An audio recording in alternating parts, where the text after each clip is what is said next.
Tolu Smith here. Make sure y'all subscribe to my boy Downtown Deuce ASAP. Come on, man. Destination restoration. Destination restoration.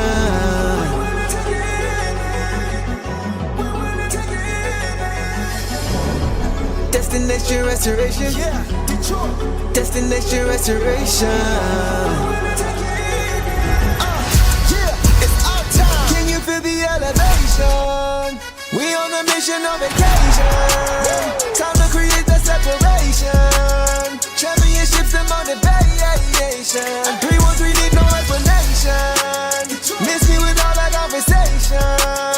We ready for that confrontation. Counting down to our destination.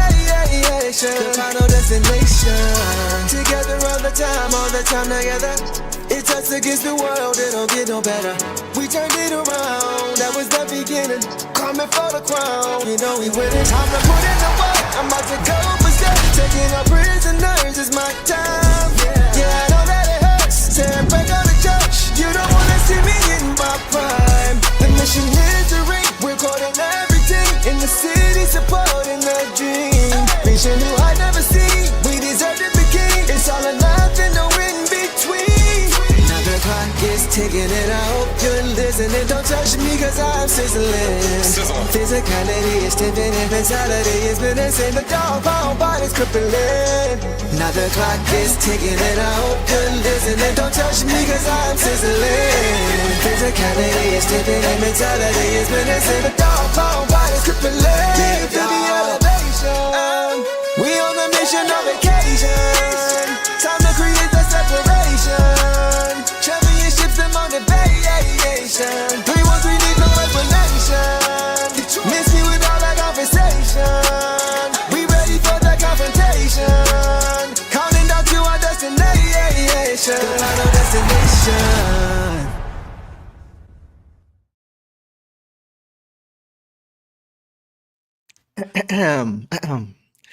Detroit basketball. What up, though, everybody? Welcome back to another episode of the Downtown Deuce Show with the boss. Hope everybody is having a great Sunday afternoon. Boss, how we feeling? I feel great. That was a really fun game. Pretty equally matched teams, even just looking at the box score, but without the box score, you could tell. So it was just super fun. I'm glad we pulled out the win. I think it's our first win in Cleveland since 2020, they said. Sheesh. I think now Donovan Mitchell's record against us in his career is 22-3. So Wow. Are you serious? Yeah. I did not realize that. I'm glad we put a dent in that, even if it was small. Yeah. We really pulled together as a team today. Yeah. Got the job done. So love it. Absolutely. Absolutely. Wasn't the prettiest game, right? Two quality teams playing against each other. You're going to have runs and things like that. But on the road, this young team showed their mettle, stepped up and got it done when they needed to. So I want to shout them out for that. Chat, we see y'all, man. We see y'all in the chat. It's got a lot of good comments already so far. So you guys on the drill. If we miss you, capital letters, repost, super chat, whatever you guys want to do, make sure you guys do it. And we will do our best to get to you. Seeing some good comments so far. Boss, before we get into this game, let's talk about the results from our recent funding that we've gotten over the last month regarding the Ron Holland Foundation. Got some great results with that. So I'll let you take it away. Not even the last month, just the last 2.5 weeks, the last 10 games, guys. As you guys know, we were doing the 50% of all super chats, and you guys really pulled through. We ended up raising $550.67 for them, which is great. I love too that we got some fives in there for Ron's number 5. Hey, I like that. Yes, and shouting everybody out in here that contributed. If you have an asterisk next to your name, you contributed a couple times. If you are in the golden name, you contributed over $75, whether at once or total. And I'm just so appreciative. Like I had the best time reading these names, making this, because it just warmed my heart. And I'm just so excited to tell them. We haven't told them yet what we've raised, and we'll send it in. But I'm so impressed with you guys. Like that is amazing. Yeah, shout out to y'all, man. Shout out. It's funny that it's 550 and then 67. Like, yeah, on, I know. I was like, I need to donate like 1 more cent. Just to throw it off. That's just because I already know it's gonna be some comments about that. But anyway, shout out to all you guys, man. Like we said, we were gonna shout you guys out. But aside from that, just you guys have shown a lot about yourself with just what you guys care about. We are all over Pistons basketball, but for you guys to show some off the court love to the things that actually mean the most. To a player and a team and a family. that shows love to the city and just to people in general. Says a lot about you guys, because we always say we support those that support others. And you guys do the same thing because you guys are supporting us by supporting them as well. So we appreciate that for sure. Truly. And no matter what you donated, big or little, like it all equaled that. And so that's just huge. And again, absolutely. I'm just very impressed with you guys. So yeah. So we may be doing some more of this in the future. We kind of gauge it and see other foundations and charities out there that some of the players are doing, or Stu is doing some things and other guys as well. So we'll keep you guys posted on that. But once again, major shout out to all you guys, man, for the support you guys have continued to show for sure. We really appreciate it. Huge. Okay. So guys, the Pistons had an early matinee matchup today against the Cleveland Cavaliers on the road, and they avenged their previous loss to the Cavs with a 114-110 win. And with doing so, they snapped their 2-game losing streak and improved to 26-9 on the regular season, which is the East best, as you guys already know.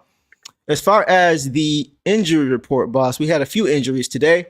Jalen Duren missed this one with a right ankle sprain. Tobias Harris was out with the left hip strain, and Karis LeVert was sidelined again with the right knee inflammation.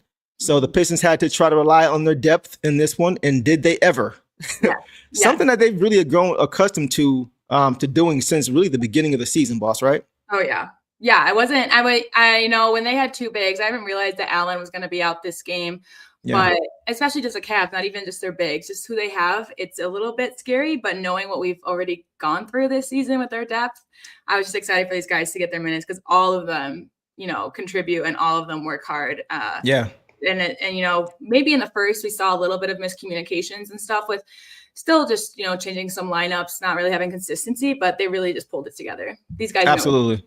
And you mentioned it too, boss, like Jarrett Allen didn't play in this game. And so I was initially, before I found that out, I was disappointed that we wouldn't get to see, Stu and JD, like we've been asking to see, all year. But with the Cavs also being down to big, both teams are kind of handicapped in the front court. Yeah. And just to illustrate how important JD is, though, to this team, the Pistons are 5-3, or 5-23. Sorry, 5-23 without JD since 2023-24. So I thought that was something that was of importance, but they still got it done. Yeah. And one more thing before we get into it, boss. With JD being sidelined, we know the Pistons, the starting five tonight was Cade, Duncan, Asar, Paul Reed, and Stu. Right? They went with that second big. So that to me was interesting. This may be nothing, but this told me that with Jarrett Allen not even playing, that the Pistons may be committing to that two big lineup regardless. Yeah. Because they could have went with a guy like Javonte or Ron at the 4 with Jarrett Allen out, but they still went with two bigs. Yeah. So I thought that was interesting and maybe something to watch for going forward as far as them going with two bigs going forward. So we'll see. Maybe nothing, but I paid attention to that for sure. I agree. Because when I saw the starting lineups, again, I saw it didn't click for me that Allen wasn't playing. At first I thought he wasn't starting and then he wasn't playing. But I thought that was why they did it. But they had just as much as, warning as anyone else did about him being out. So, but it was cool to see and I know we brought Tolu Smith but that just also shows the trust that JB has to make sure that guys like Stu and Reed won't get into foul trouble, For sure. Yeah. Good point.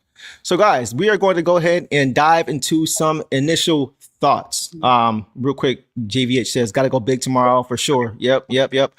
For sure. So definitely, we will see how that plays out tomorrow. I think they will definitely do that. We are going to let Boss guys get into our initial thoughts with what she saw in this game, and then I will piggyback off her. So Boss, what did you see initially in this game? Yeah, like I said, the first was just a little bit messy. We had like 9 turnovers in the first half, though. I think most in the first quarter. Yep, 6. But again, it was just a little bit of, I think, consistency. And we cleaned it up, but we were pretty equal with their turnovers as well. Just like us, they're pretty handsy. They can get in for steals. So a couple of the turnovers were, mistakes, and others were forced. But we cleaned it up, and that's all we can ask. And I just knew, I know someone mentioned it earlier too, but I've been watching the Cavs a little bit this season, and they are a fourth quarter team. So I was really happy that we got a lead earlier on and that we, maintained it. They did their fourth quarter thing, and we were able to close them out, which was great with the help of Stu was huge in that quarter, the defense. Absolutely. So it was just a really fun game. I really liked the way we played, just as much offense as defense, and that's all you can ask for. For sure. Chuck Brewer says, was there any word on how long Duren is to be out? I've gotten out of the loop. So we know for sure he's not playing tomorrow. Yeah. I would imagine him being out for close to a week, something like that.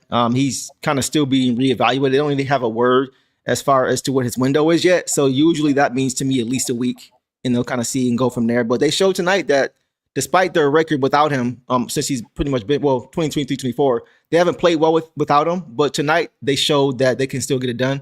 And that's encouraging because of our depth. We always talk about our depth. So Paul Reed did his thing for sure. Go ahead. Yeah. Hi, Tom. What up, though? Hey, it's funny. I saw him. I think he tweeted it that he had to wake up at 4 a.m. for this game because of the early start. So he did tell me he missed the first quarter, and he's glad that he did. Like, you ain't really missed much, bro. You ain't missed much for sure. But 100%. Go ahead. Yeah. Especially with the during, I just want to say, just against the Cavs, like of all teams, this is still like their record has dropped a little bit. They're definitely not off to the hot start they were last year, but this is still a very good team. They have weapons. I mean, in Garland and Mitchell and Hunter and Mobley was on the perimeter because we would have let him into the paint. And Merrill can get hot. And I like their young guy, Jalen Tyson. Like these guys, they have young weapons too, just as much as they have their vets that can do damage like Mitchell. So. 100%. Yeah, for sure. I thought the effort was there to start the game. It just wasn't coupled with execution. Right. They battled, right? You saw them on the glass battling, trying to get offensive rebounds. On one possession, they had like 3 or 4 and just couldn't put it in the hoop. So the energy was great. It was just the cold shooting and the turnovers, especially those turnovers. They couldn't throw it in the ocean in the first quarter. They were like 7 for 28, I think, overall in the first quarter. They were like 3 of 15 from 3. And the turnovers, you mentioned, I think they had 9 in the first half. They had 6 in the first quarter. And the Cavs had 0 in the first quarter. That's exactly the opposite of how you want to play. They want to turn you over and get points off turnovers and try to keep their turnovers low, right? So that was a bit concerning because that's not a recipe for the Pistons based on how they want to play if they want to try to win games. But they did turn it around. Yeah, they did. The Cavs ended up finishing with 1 more turnover than we did. And at 17, and we had 16. So again, we bounced back, and it's kind of been the trend with us. I feel like if we do get off to slow starts, at least we didn't get ourselves in a hole. I even told you, I think we were down by 9, and I was like, it could be much worse based on the turnovers that we were doing. So I think that, we've been really good at closing. That was another reason why I wasn't too concerned in the fourth. Like I was scared a little bit. They made you nervous. They got someone like Mitchell. When Merrill made that 3-2, I think, a little bit too late for that, but that's what they can do. Yeah. But we've been able to close out games lately this season. It's the theme that hasn't been something that we did, 2 years ago. So for sure. So we cleaned it up, and that's, again, like I said, that's all you can ask for. And we'll get to the players too, but I think individual players really flipped their theme around. Made for some early mistakes. So this is interesting too. We're going to get to the stats later, but 21 for 21 from the free throw line is great. That's great. The fact that we're getting there a little bit more, looks like now, getting a little bit more respect, but also the fact that we're knocking them down. I think we're towards the bottom as far as free throw percentage for teams overall. Yeah. So this is the last couple games, actually, we've been shooting the ball pretty well from the free throw line, and we needed pretty much every single one of those tonight. So even if we don't go 21 for 21 every game, if we can stay close to 80%, 75%, 80%, that'll be great and go a long way for us long term for sure. And I agree with Organic here. Kate has been getting a better whistling. Yeah. I agree. I think there were some plays today that he should have gotten one, like the one where he slammed the ground. I really hope he's okay. Yeah, he's going to feel that one a little bit. There's just some adrenaline with that. So I really hope he's okay going into tomorrow. I think he will be because it's kind of a quicker turnaround. But yeah, there were. And then, Tyson was a great defender on him. But I guess if you're allowed to grab wrist, right. Just fell a little that was bit. crazy. He did, when he did get to the line, because he did get there tonight, he definitely, like you said, cashed out. I mean, we were just talking about how it's hard when teams have 96% free throws, and today we had 100. So yeah, it's interesting too. Chuck Brewer says K was the only starter to shoot free throws, and he's right. Wow. 11 for K, which we'll get into later. But yeah, he was the only starter to get to the free throw line. Interesting stuff there. Most of our third quarter points were free throws too. I think we only had a couple field goals. Really? Mm-hmm. Wow. We didn't have a field goal for like a 5.5 minute stretch towards the end there. That's wild. I know. That's wild, man, for sure. So that's our initial thoughts, guys. We will go ahead and get into some box scores and see how this game broke down even further. Boss, I will kick it to you. We're going to start with Cade Cunningham first. Okay. Tonight, Cade had, guys, 27 points on 7 for 22 overall, so he didn't shoot it great. 2 of 5 from 3. 11 for 11, obviously, from the free throw line, which is great. Again, I think last game he was like 17 for 18 or something crazy. Yeah. 6 rebounds, 7 assists to only 1 turnover, which is great. Fantastic. Fantastic. 2 steals, 1 block in 37 minutes, boss. What are your thoughts on Deuce tonight? I just love that, his defense was also apparent on the stat sheet with the 2 steals and the 1 block. The 7 for 22, I would take about 4 of those away because they were the ones that were right at the rim and he was just getting hounded. But again, when sometimes, refs can't see it or it's just, those guys are good at it. I'm not going to say that all of them were fouls, but a couple of them for sure. He just got the job done. He had our first 8 points and a block in the first quarter to get us rolling, just set the tone. 37 minutes it's not 40 minutes, but I would like to see him below 35. Yes. But again, that was also because of their fourth quarter comeback, which we knew Mitchell would do. Well, I knew Mitchell would do. Yeah. So I think that's why he was in there towards the end. Just great stuff from Cade. I don't have any notes on him because he just played really well. I think he had great decision making. Again, for him to only have 1 turnover in a very turnover heavy game is just beautiful. And he got his shots. He found the right people. I think he found Ivy very well. He found Jenkins very well. So really happy with what Cade did today. I am too, man. You mentioned it already, but he was really the only player early that had the offense going, had any offense going. Like it was cold shooting for the entire team really in the first quarter. But you mentioned the 8 points. The Pistons only had 19 in the first quarter. Yeah. And he had 8 of them. So knocked down both of his threes. You mentioned the defense too. He nearly plucked Donovan Mitchell in the backcourt. He was just hounding him. You could just see once again, just exerting that energy and effort on both sides of the court. The biggest thing for me, boss, in this game when it came to Cade was just his instincts. His instincts. And we'll get to Thugway first. Thugway says Deuce was hitting free throws and only 1 bad turnover.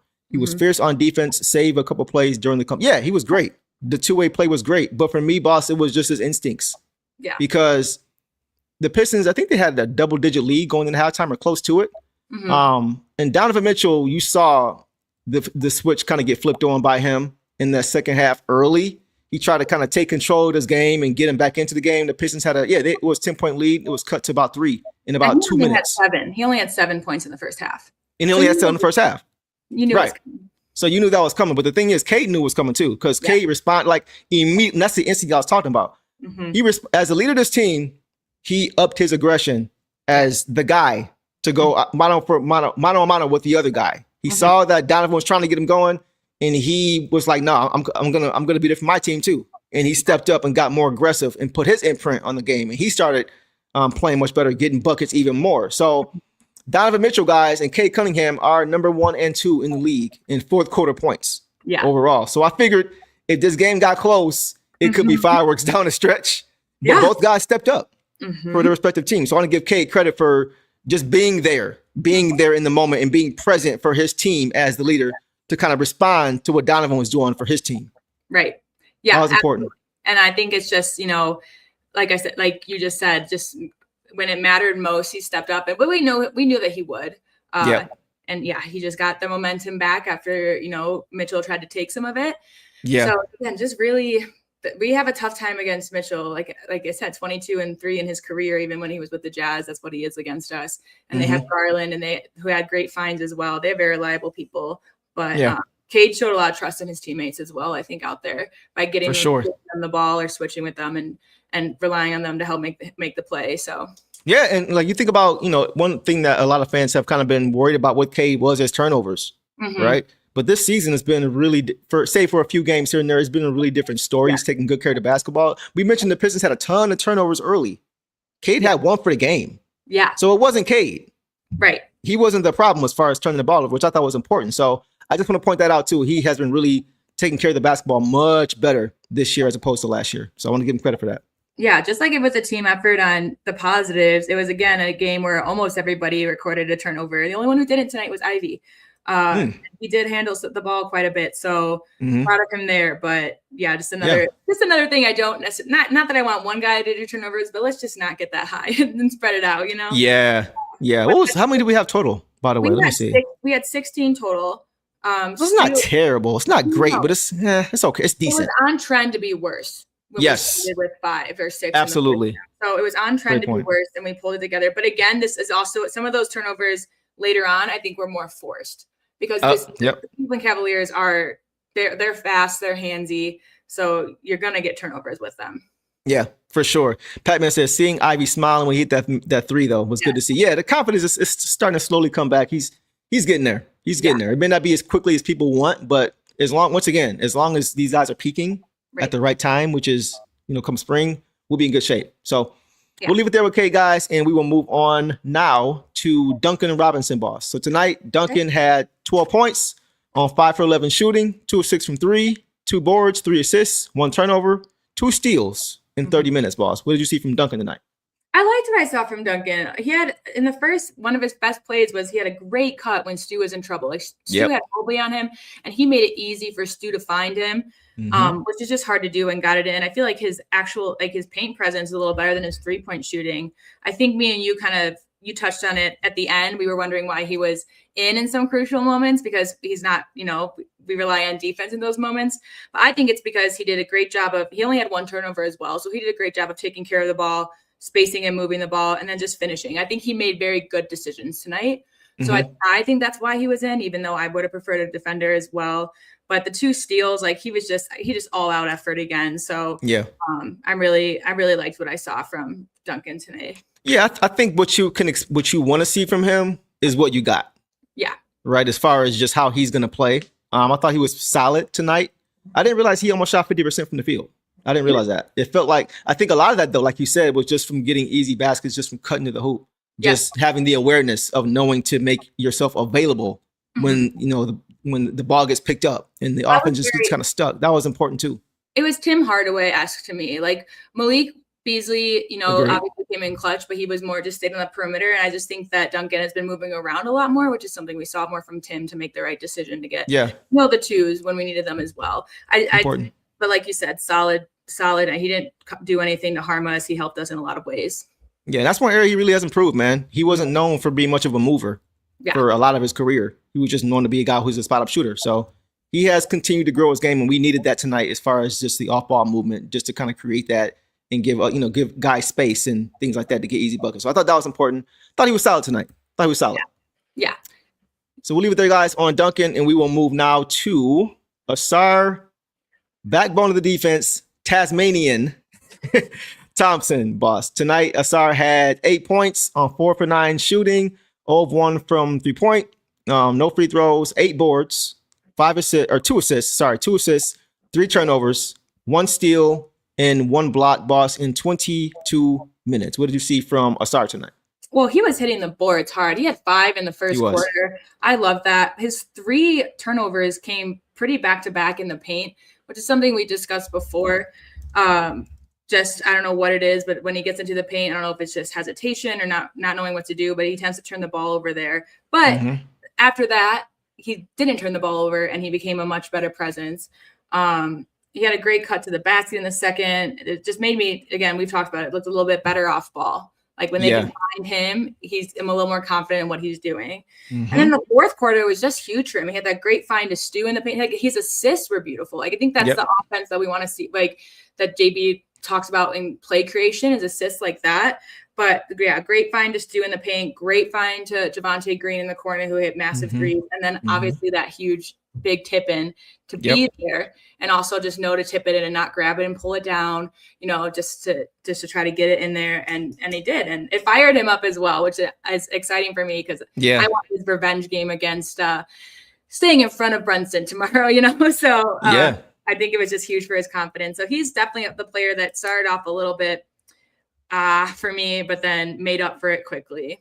Yeah, it definitely was a tale of two halves. Yes. Mixed bag for sure. It looked like it was gonna be struggle nation for him tonight early in this game. I mean, he really did struggle, like you mentioned, 3 turnovers in 3 minutes. That was tough. And it's just the dribbling into traffic that causes a lot of I've said it before, and boss, we've said it. I just want Asar Thompson finishing and not creating. I want him doing a lot of what Duncan is doing. I think he can learn from Duncan as far as just moving without the basketball, because he's so athletic. He's so fast. He's a blur.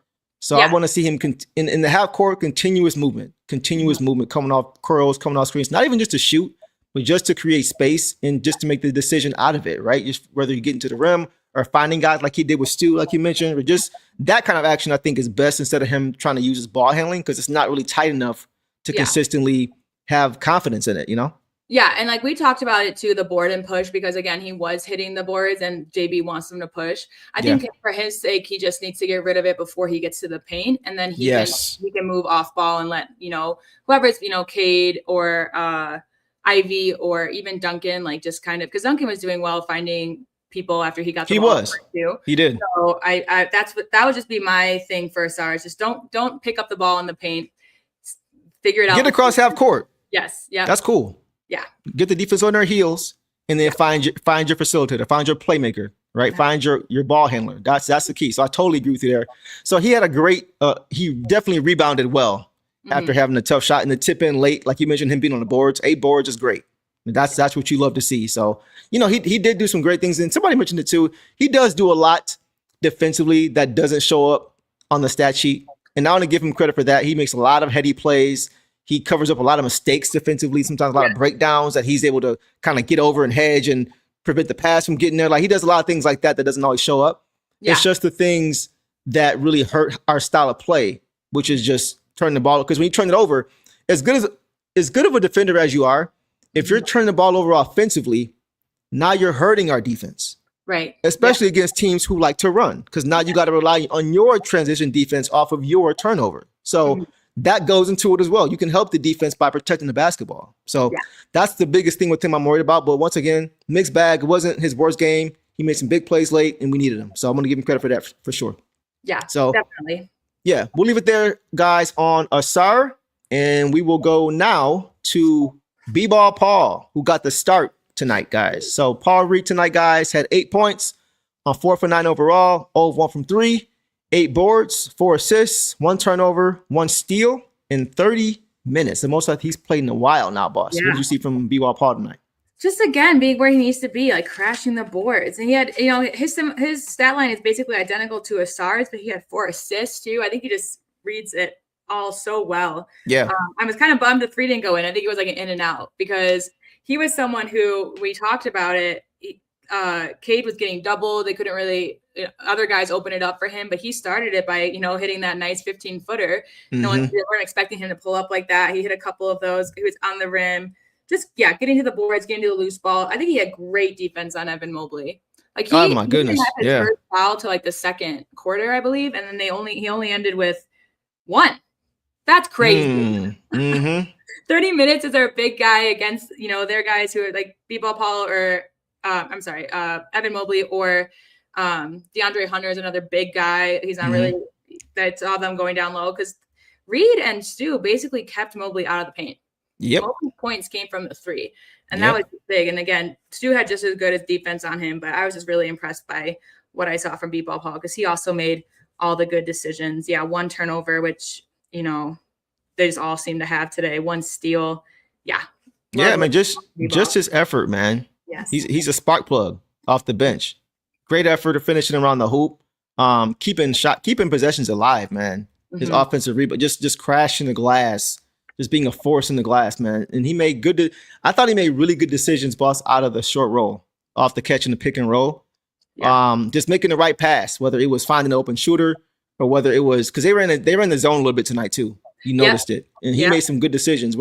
And they left the lane open when he had the ball at times. So he made a lot of good decisions as far as faking the pass and getting to the hoop and finishing himself. I don't think a lot of guys even now still understand or realize how good he is. He can do a lot of things for you offensively. It's just that he doesn't get a ton of minutes every night, so it kind of gets lost. And his layups aren't just like hop up put-ins. Like he's going around the defender, whether it's his footwork or with his hands and laying it in with left, right. Like he is very smart in that aspect. Yep. And this is once again why I want to see JD and Stu play. We talked about it. What's going on, Camille?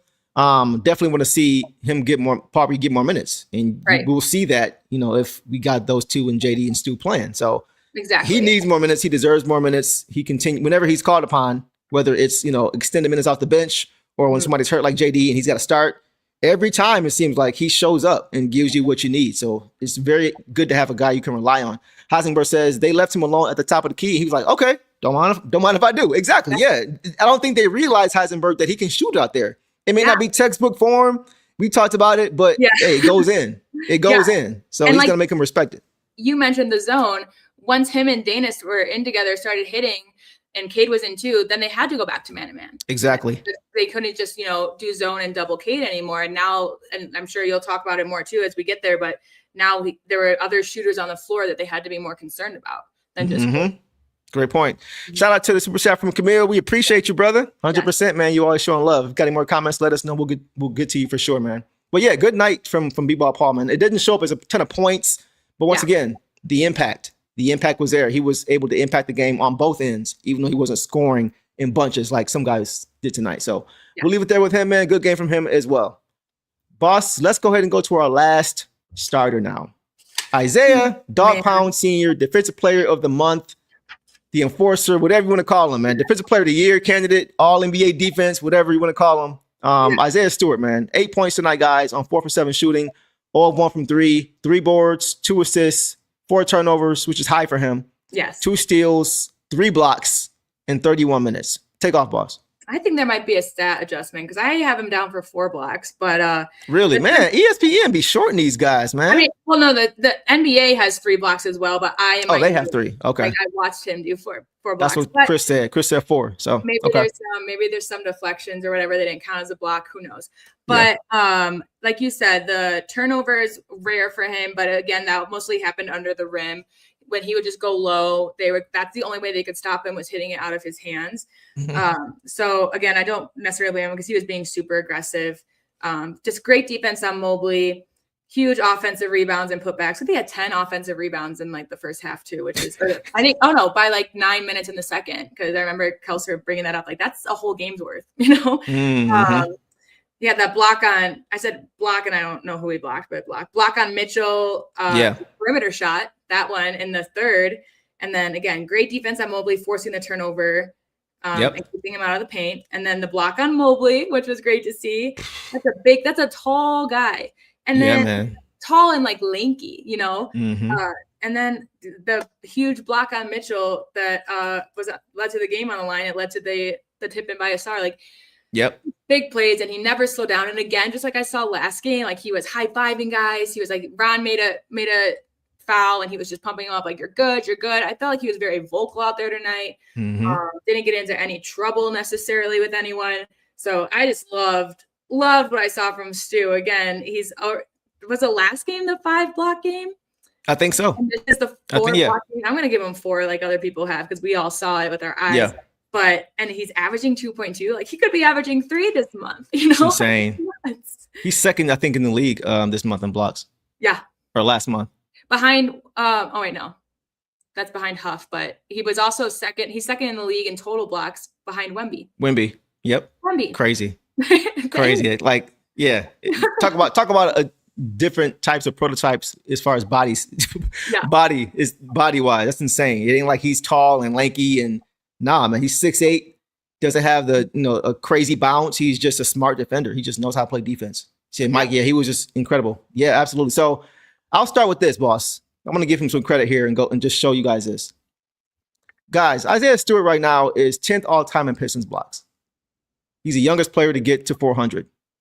400 already, and he's incredible. You guys see the list to the right of guys ahead of him. You got Max Heel, you got Tate Prince, you got Sheed, Sally, Lambeer, Bob Lanier, Dre Drummond, Terry Tyler, and of course, Big Ben, right? But for him to be on this list already is incredible, especially given the fact that he's not a freak athlete or had just a crazy size or crazy wingspan or anything crazy. He's not a starter. And he's not a starter. That's the crazy part. He's not a starter. He's not a starter. Those guys were starting unit level. Yeah, 100%. So that's just crazy. Like tonight he just continued to show why he won that award of Defensive Player of the Month. And I think we both said it, he's got a great shot to win the DPOI. And it seems like every time he goes up against Evan Mobley, he wins that matchup more times than not. I don't know what it is, boss, but he just seems to outplay him whenever they, are playing each other. And that's the man who won DPOI last year. That's who won DPOI last year. For me, though, like the play that I always think about with Stu is with Mobley is an offensive play. When he went behind his back last year, with the left-handed finish, put Mobley on skates. He saw a shorter going like this, like he was on skates. My favorite. But tonight it was the defense.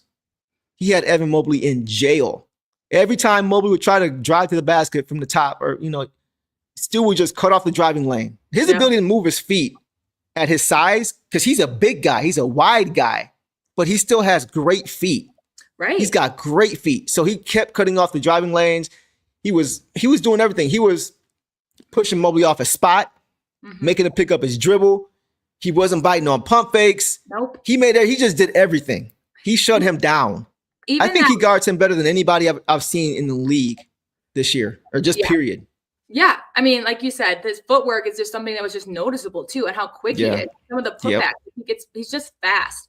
And you just don't expect a guy of that size to be that fast. And I was looking forward to Duren on Mobley today. Just because that's always a fun matchup. And I feel like Duren has improved a lot more where in the past year, where I think Mobley has stayed steady. I don't know what his goals are, but I think Duren would be better this year on him than next. But we'll see the Cavs again. So, but even that even that foul that Mitchell got, that was a 2-point. That was barely. Where was the foul? I didn't even see a foul there. His elbow as he was going up. Stu got in his space enough to, but that was it. But we'll take that. Like, even I'm glad it wasn't a 3, because I had just texted you, do not foul the 3-point. Yeah, you did. It's in the student. Like, it was barely that. And again, for a guy that big to be able to stop himself and stop his forward momentum like that. Yep. It's just great. So that could have been a no call, but I see why they called it. But again, just super impressed by his just his athleticism and what he was bringing. Just again, no stopping. How many minutes did he play today? That's a good question. He played 31. Crazy. Nonstop energy the entire time. Like, did not slack at all. I mean, even Johnny Kane said, I think they got 2 layups in a row at the start of the fourth, and it's because they got back. And Johnny Kane was like, Stu's not going to like that, because that's Stu's area. So he's not going to like that they got easy layups while he wasn't there or no one to stop. Yeah, back-to-back layups, right? And they gave it up to him? Yeah, that was crazy. Chris says, beef stew in my Optimus Prime voice. I love it. Yeah, he was incredible, man. You guys have talked about it. I was going to ask you guys if you saw it. I'm sure you guys did. But that defense he played on Donovan Mitchell, man, down the stretch on that play. Check it out.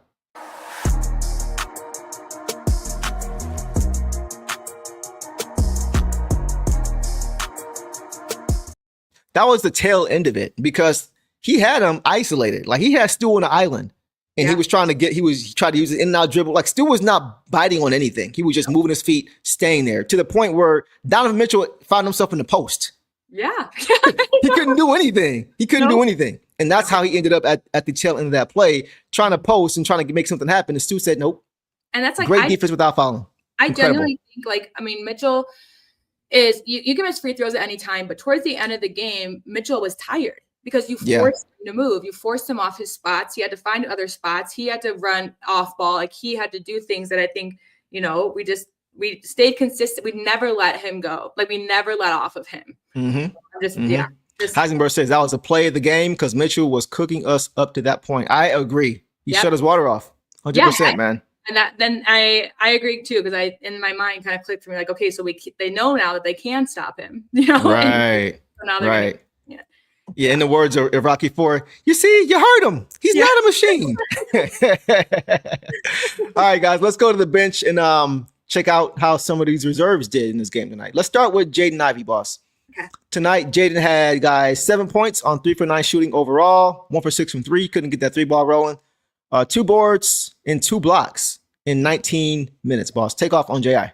All right, I'm going to give my J.I. stuff, and then I got to go. I have my window open, and there's some kids playing outside, so I'm going to go check. Oh, shoot. All right, do you think? Not about it, but Ivy. So this was another guy that kind of compared to, like I said about Asar, started off pretty slow. He had like 2 air balls, and then he hit his third, big smile, and I think he just made up for it in other ways. He had 2 blocks, and both of them were from behind, and that I appreciated from him.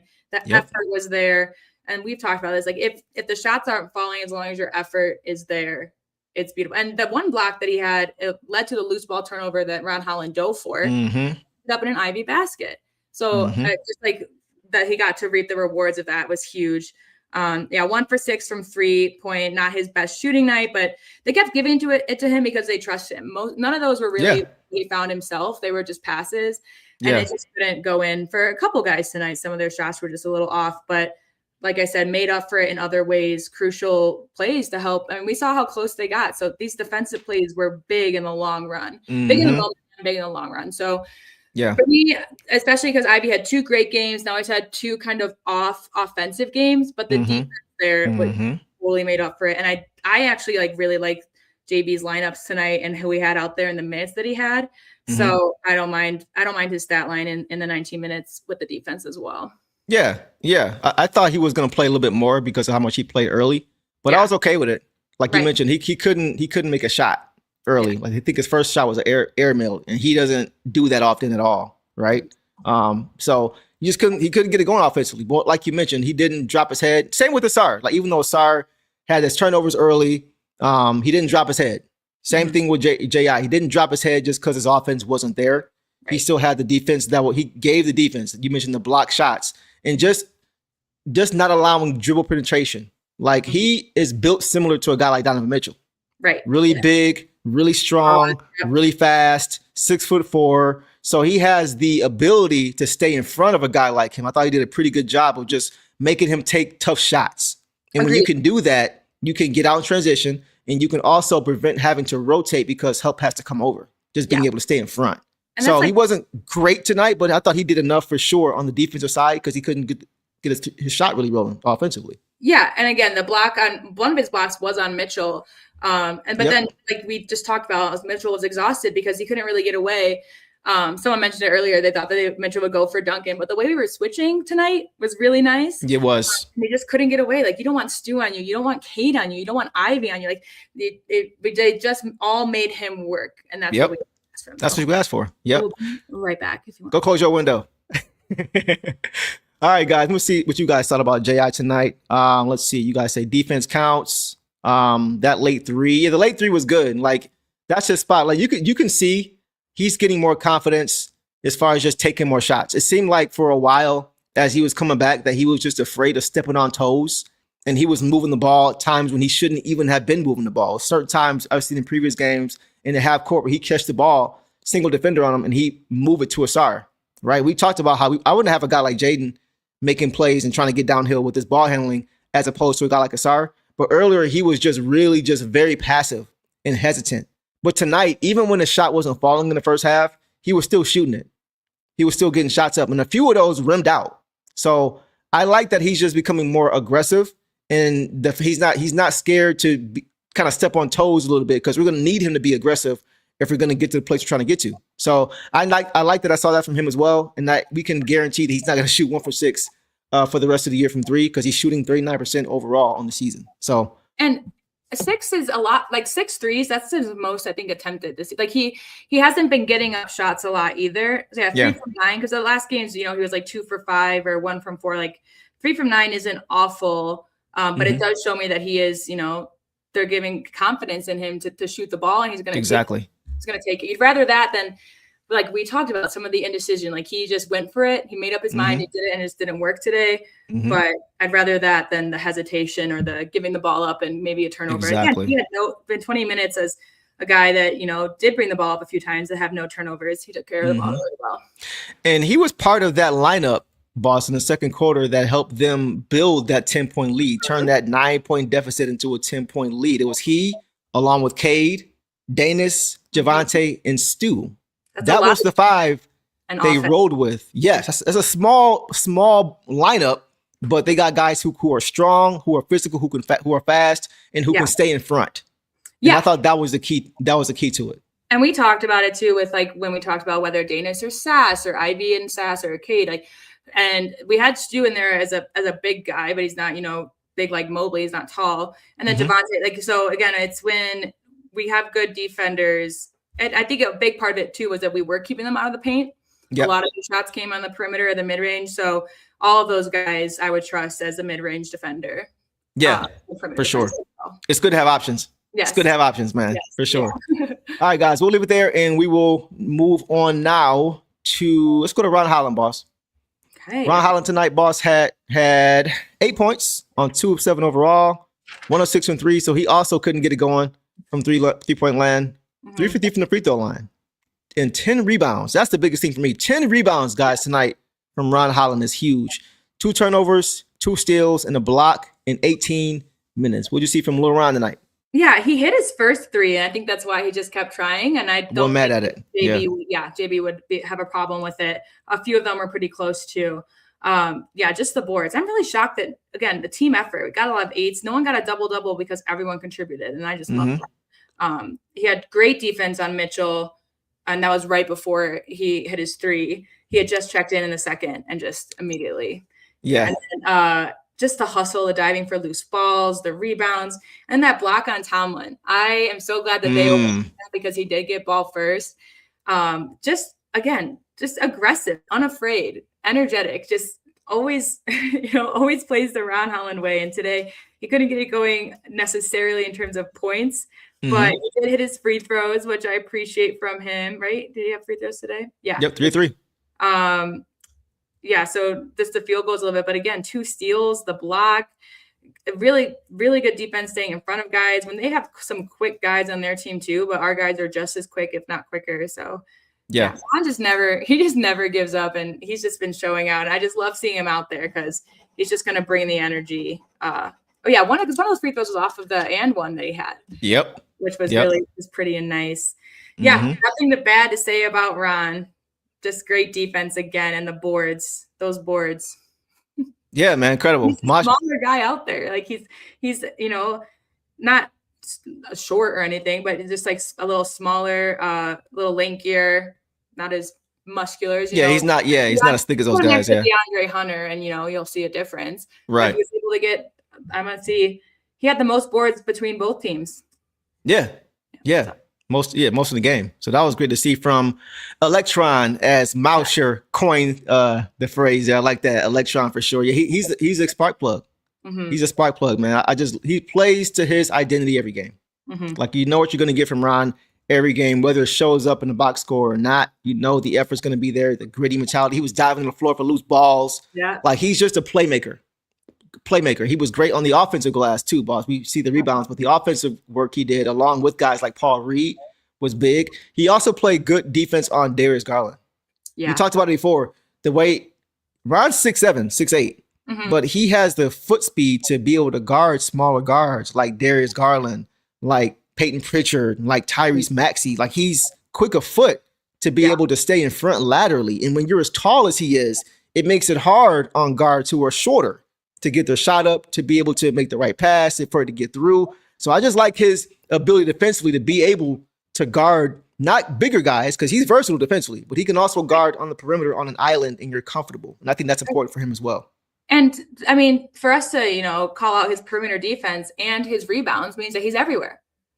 Why y'all calling me out, bro? Why I gotta be a jet pilot tonight? It's all good. Go ahead, boss. No, I was saying, like, just for him to have the perimeter defense, but also secure the most rebounds, is that he's right.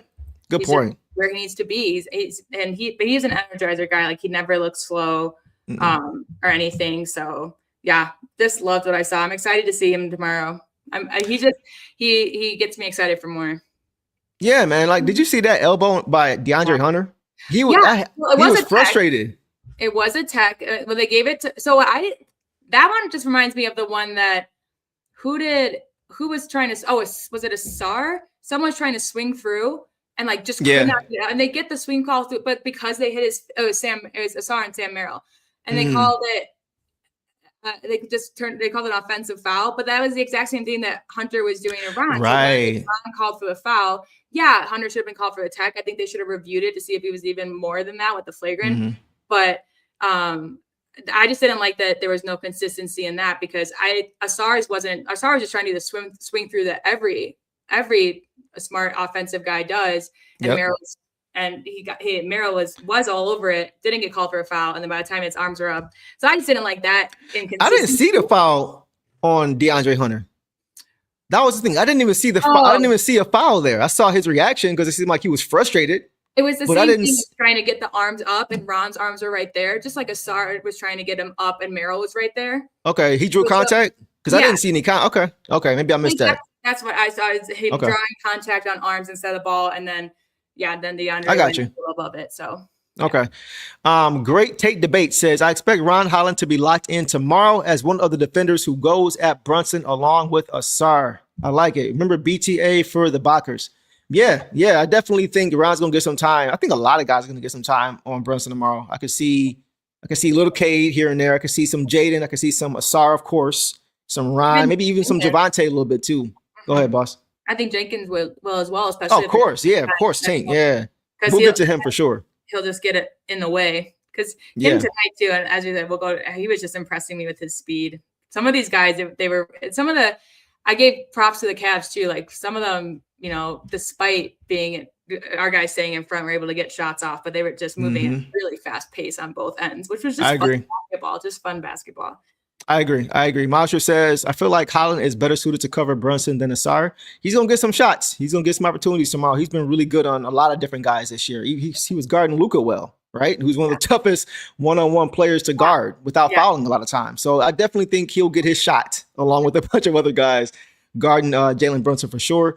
Devin Franklin, what's going on, Devin? Devin says, who needs other shooters when you have Jenkins? Yes. So since we're on the topic, boss, let's go ahead and transition now to Dennis Tink Jenkins, guys. Tonight, guys, Dennis Jenkins had a coming out party again in his opportunity. 25 points, guys, which was second behind Cade in points. 25 points, 7 for 10 overall, 6 for 7 from 3, 5 for 5 from the free throw line, 1 rebound, 5 assists to 2 turnovers, a solid in 25 minutes, boss. 25 minutes. 25 minutes. Take off. 21 of those points came in the second quarter. The other ones were the free throws, the clutch free throws at the end of the game. So he just delivered. And that just also shows the minutes that he was out there, he just had some incredible looks, some incredible assists, the defense, even though he wasn't getting shots up like he was in the first half, he still was making such an impact in other ways. Yep. In my notes, I was like, my notes are just like, hit his first shot, a 3. And then it's like 5 for 5 from 3. Hit his second shot, a 3. Hit his third shot, a 3. Hit his fourth shot, a 3. Relevant now because he was hitting them all. And the 1 3 that he missed was the one that they were like, oh, he was like, shoot it so that we can get before the half ends so that we can get a 2 for 1. Yeah, exactly. The IQ piece. Which honestly probably would have gone in. Or I think that was in the third quarter because the second half is when he hit that buzzer beater. End of the first half, right? Yeah, end of the first half. Sorry, it was the buzzer beater. So the third quarter must have been when we were trying to get the 2 for 1. Yep. Yeah. I think it was end of the third. Yeah, if I remember correctly. Yeah, go ahead. I'm so happy for him, and this is what made me happy about JB too. Is like he put in Sass. Sass didn't get hot right away, which is okay. Jenkins did, and so JB was like, well, let's just not force anything. Let's just ride the wave, and so. That's how JB I think that's why Sass got less minutes today, was just because Jenkins was doing better. Just like in the past game, Sass has been doing better. I still wouldn't have minded if Sass came in with at any point, but Jenkins was just holding it down. Which we needed. I think it was more of his defense that we needed tonight as well. Just so happy for him, man. 5 assists too. And he has 2 turnovers, which is rare for him. But again, this is just the team that they were facing. Yep. The clutch free throws. Because he's a 77% free throw shooter. So by that logic, 1 or 2 of those free throws, one of them wouldn't have gone in. Yep. And he hit them both in a very, very high pressure. We saw Ron in high pressure against the Bucks last year miss. We saw Paul Reed miss. Even K had one this year, right? Earlier this year where he wanted to have back. Donovan Mitchell missed a clutch one for the right Cavs. Tonight. Yeah. And so I'm just so proud of him. And like even Kelser said, he was just astonished by the maturity of him and he mentioned that in talking about how he hadn't gotten a shot up in the second yet, but he was just showing maturity and making the right plays for his team. And not because we just talked about this the other day when we played the Hornets and LaMelo Ball. That's like Jenkins showed more maturity than someone like Ball would show in that moment based on what he's done and trying to take over the games. Yeah, he did. I'm guessing he got the belt. The only thing he has to. It'd be like Stu's big defensive plays or Javonte Green's big threes. Sass gets the belt. But Jenkins gets the belt. Yeah, he gets the belt, man. Boss, it's Sunday. It's the Lord's day for the nasty dog. Hallelujah. Praise the Lord. I want to show you guys this quick clip of Dennis Jenkins, man. He really was doing some incredible things in the first half. 10 seconds to shoot. Dennis Jenkins. Survey the floor. Jenkins up movement. Dennis Jenkins. Oh my goodness, Dennis.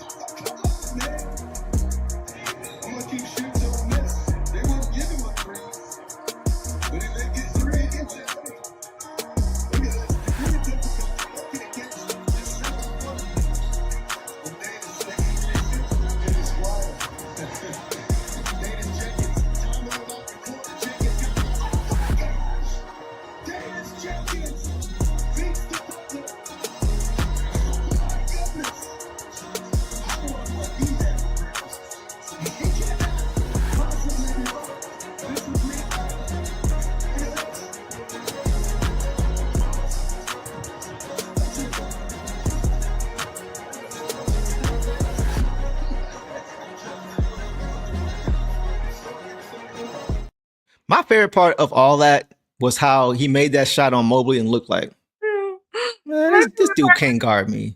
Get this dude off of me. Sass gave him that look after the three, like looking like, what are you doing? The bench What you doing, bro? I need Ron's and then Duncan's and then Stu. Yeah. And I'm like, But that shot was incredible, guys. The shot he made on Mobley, off the right foot. Because for my hoopers, you guys know, you shoot off of you take off of the opposite leg if you shoot with. So if you're right-handed, you're gonna take off with your left leg. That was a right leg, a right hand finish. Over a guy like Evan Mobley, who's DPOY. Mm-hmm. Like that's tough. That's insane, man. Like that's stuff you don't see every day. That was an incredible shot. But guys, he couldn't be stopped tonight, man. He gets the belt for sure. It's no question. We had some great performances individually, but his impact on this game, along with the box score, boss, was to me far and away the best. He's the reason we got back into this game. Oh period. Yeah. He single-handedly changed the whole flow of this game. When you think about it, the Pistons, what were the two problems in the first half? They couldn't shoot, and they kept turning over. Yeah. Dennis Jenkins came in and knocked down threes and took care of the basketball and got them organized. So, and I think in the first half, he helped Asar more than anybody because Asar was struggling. But when Danis came in, guys, he helped him get the ball to finish. He wasn't giving him the ball in the half court and letting him. He said, "No, I'm going to create space. I'm going to create breakdowns, and I'll find you. Don't worry about it. I'm going to put you in position to do what you do best." Yep. That's what a point guard does. That's exactly what he did tonight. So that was what was very encouraging for me. Coach Hart says, "Stay ready till you have to get ready." What's going on, my dog? Hey, we were texting during the game. And one thing he said to me was, he said it before, but he said it again. Like, one thing y'all can expect from Tink is to always be ready when it comes to the game. Yeah. Right. And that's exactly what he's saying here. So it's like, just the work, man. Just the work that you guys have put in, man. Shout out to you, bro. Like, really? if I knew you to be here, I'd have sent you the link. You can come on and rap with it. So let us know if you want to. If not, don't worry about it. But shout out to you, man, because Tink was amazing. He was absolutely incredible in this game. And you mentioned, boss, the shots or the scoring in the first half wasn't the same as the second half. That's because the game plan changed. Yeah. The Cavs said, we're not going to allow him to have another 20-point half. Yeah. So they started to take him away. But what did he do? He said, okay, I'll play chess too. He started finding guys. He was still aggressive. It wasn't like he had a bad second half. He still shot, what did he shoot overall? Like 7 for 8 or 7 for 10 from the field? Yeah. So it wasn't like he was just shooting bad. No. He was just adjusting to what the defense was doing and then making the right play. That's why he kept finding Javonte Green in the corner wide open. And he again, knew the game plan, and he was ahead of it. Go ahead. The Cavs being a fourth quarter team that have these comebacks, he was a major part of why we were able to have a lead going into fourth. Exactly. Or not, just hitting, just confident. And then again, it just goes to show the trust that the guys then have in you to make the shot, to make the right play. Like you said, the things adjusted because I think the Cavs, obviously, like you said, they picked up on it and they didn't, want him to shoot in the second half. But then we just talked about how hard it was for Cade to get shots because there were no weapons for him, and suddenly exactly. And so, yeah, he really just showed up and showed out. And I know I've been waiting for it because he has been playing like 3-4 minutes. Again, yeah, man. Really had the opportunities to get hot, and he immediately came in and Coach Hart said he was ready to go. Ready to go. Stayed that way. I mean, it even just blows my mind because this is like the third game he's had this season where he's just been 100% reliable with shooting. Like after not playing for a while, you do not expect him to miss it. Like it's almost weirder that he misses, and so it blows my mind. And again, it helps us keep other teams on their toes. Exactly. Because, like if Sass was hitting, maybe Danis wouldn't be in tonight, but then Danis would be in tomorrow doing it with the Knicks, and it'll be vice versa. Like it keeps us on our toes, it keeps other teams on their toes. Like. But even their scouting reports where it's like, well, this guy hasn't played that many minutes in a while, so he won't play tonight, right? Yeah, no, that's a great point. Some of these comments, y'all get it, man. Clifton says he spaced the floor and brought it to. Yes, exactly. That was the whole point. Heisenberg says he wasn't just scoring; he was playmaking. Mecklenburg says Tink created a new gravity and got those guys by. Yes, that's the thing. He adjusted to their adjustment. And that's what point guards do. It's funny. James said, "I'll take my contract now. Thank you." Right, pretty much, bro. Like, yeah, at this point, man, like, because it wasn't just offensively though, too, boss. We talk about how Asar makes a lot of plays defensively that don't show up. Danis was great on the defensive side of the basketball, man. He was rotating well. He had great individual defense, active with his hands, creating steal. He made life tough for Darius Garland as well. Like Darius Garland was not, they kind of built similar. They're both quick, speedy guards, and Dennis was staying in front. He wasn't letting them get by him in penetration. He just played really good defense all around. So once again, boss, this two-way play was put on display again. Go ahead. Well, they had Porter Jr. on their team. I don't know his first name, because there's so many Porter Jr. Yeah, I know, right. But Porter Jr., I just know that he's fast and he's quick, and he was grabbing boards like crazy, and he was pushing it like crazy.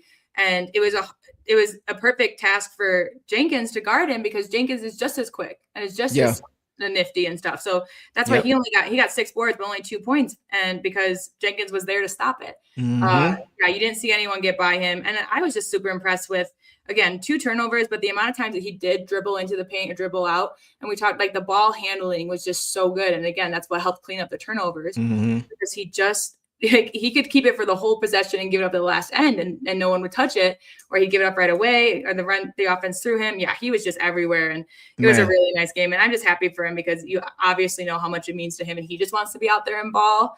So to have that again after a streak of really good games in the beginning of the season, and we're figuring it out again, he earns his minutes. I mean, and 25 points in 25 minutes, that's a point a minute game too. Nuts. Incredible. I like this here too. He also relieved Cade from having the ball handling burden down the stretch. We talked about this, boss. Somebody asked last show if they thought Cade could get to like 40% from 3-point range. And I said, if he keeps working on it, yes, but even more so if he gets quality shots. Yeah. If they're all off of his own creation, top of the key, trying to break his guy down, probably not. But if he has another ball handler on the court with him who can help him get shots and can take 10 eyes defensively off of him every play down the court, and he's this catch and shoot guy, yeah, he can do that. His first shot he ever made in the NBA in Summer League was an off-ball 3 from the corner. From you guys who remember, right? So I think DJ can help with that. And just the attention that he draws can really help. I don't think, guys, Dennis Jenkins should have any more DMPs the rest of the year. No more DMPs the rest of the year, because he's clearly the best option at point guard when Cade sits down. Far and away. Cade tonight too. And along with him. Right. Yep. So he's a dual threat. He can play either guard spot. And I said it before that he reminds me, I could see him being the Dennis Schroeder this year for this team. The same way that what Schroeder did last year. You see Jenkins doing a lot of those same things now. Yeah. In big moments. Right. So, and I think, honestly, he's a little bit more steady with the basketball in his hand. I trust the ball in his hands a little bit more. So I think he's the guy that can replace Dennis Schroeder in that role. We saw how quickly we got Schroeder when Jaden went down. We saw how quickly Trajan Langdon realized we had to get Cade more ball creation and more help on the court. We got him like that. If it wasn't for Jaden going down, we probably wouldn't even have Schroeder last year. So if he was that important, and you got a guy now in Dennis who can do a lot of those same things, maybe even some of those things a little bit better, why is he getting DMPs? Yeah. So in my opinion, he don't need no more DMPs for the rest of the year because of what he can do for you as a point guard and as an off guard for you. That's just my take, but I think that should be the case for sure. Yeah, and I mean, he definitely picked up his minutes because we have some injuries as well tonight. But he just brings what we expect. Like he consistently brings what we also see from Tobias and LeVert, which is defense or offensive production, and he does both for us when he's called upon. And so that I just and I think that we talked about like half court production the other day, and I said I think that's what we missed from Tobias a little bit, because like even JB calls him the safety net. Like he's just really good at half court offense, but Danis can run a play at half court too. He doesn't he gets out in transition very well, but he can run a play. And one of his turnovers was just because he whips the ball so fast. I just think it went right through the ball's hands. But it's really fast but that's one of my favorite things about him is the way he passes, just with authority and with like, there's no way you're gonna get in my passing lane because I'm gonna come off. 100%, man. Yeah, he just makes the game easier. Yeah, like he understands his personnel. That's the thing too. That's as a point guard, you need to understand who you're on the court with. You need to understand their strengths, their weaknesses. You got to watch a lot of film to be able to understand these guys. It's not just standard as a point guard with whoever you're playing. Okay, I'm going to do this. No, you got to know your personnel. Yeah. What are the strengths and weaknesses? And he seems to understand that because of how he's playing with certain guys on the court. You mentioned Asar. He's finding him on cuts and things like that. He's getting Cade off. So, like, that's important, man. And guys, who did the Pistons go to down the stretch? You mentioned it, boss. Who do they go to down the stretch to ice his game? The fact that they had Cade inbounding the ball to Danish Jenkins multiple times shows you the trust they have in this guy down the stretch. Multiple times, both times when they fouled, they were looking for DJ. Both of those times, he goes to the line and calmly knocks him down 4 for 4 to ice again. And that's what you mentioned. 77% on the year. 3 out of 4 of those would have got him to 75%, which would have been about his average. But in clutch situations, you trust him. He went to the line and knocked him down with ease. Some guys just have it. Some guys don't. That killer mentality, some guys have it and some guys don't. He has it. Like, he's unfazed by whatever is going on in the game. He doesn't shrink under pressure. He steps up to the challenge because he relishes those. He's always been this way. So that's why I'm like, bro, just give him an opportunity. Give him 20 minutes a game, 15, 20 minutes a game at least to let him go, to let him get into a rhythm. So tonight he showed why he was a nasty dog that he is, bro. He played an incredible game tonight for sure. He came in for, because I want to say it was Sass that came in first, and I think he came in for Sass. Yep. And honestly, I feel like Coach kind of, I won't say went off script, but it felt like after Sass's first game when he played really, really well, Coach is just kind of going to ride him and just kind of see what he could get from him. But I think early Coach saw that we needed a table setter in this game. We know Sass is a bucket getter. He's a bucket getter. But sometimes you need somebody to just come in and just settle the game, especially when you have a high turnover count. Well, that's what I think. You can have games like that too. Just who we were competing against. Like, I wouldn't be surprised if Sass does get it. I mean, hopefully Jenkins gets the same amount of minutes tomorrow, because it would be very beneficial. Something we didn't have in the playoffs against the Knicks last year. But I wouldn't be surprised if Sass gets a little bit more minutes. But I think, JB was just experimenting a little bit with what we can do, because this was a very equally matched game. I mean, like, we almost shot the same percent. We had the almost same amount of turnovers, almost same amount of personal fouls. Like, just a very, very equal game. Yep. And I'm just glad that, JB, it's kind of just like with Sass the other day. Like, we don't know if he was meant to play, how long as he played, but he got going fast. So they kept him in. So I think that's just what they needed with Jenkins, is just some kind of spark too. And I think it was just going against the Cavs. I think Jenkins just had the better handle of it over Sass, and we'll see tomorrow what goes on with the Knicks, because they're just I think they have Robinson back. They'll be a little bit of a bigger team, but they just do as much perimeter shooting as the Cavs do. So it'll be an interesting matchup. But it's just like, again, like, it's crazy how we have, like, if we got into trouble or if someone got hurt, I would still be confident putting Sass in with Jenkins. Like, we just have so much depth and so much reliability. It's just so nice, because, again, it keeps everyone on their toes of what's going to happen. Like, who's going to have their hot night? It's always someone else every night. It's a disaster for people who make parlays, because you never know. It's got one of the worst.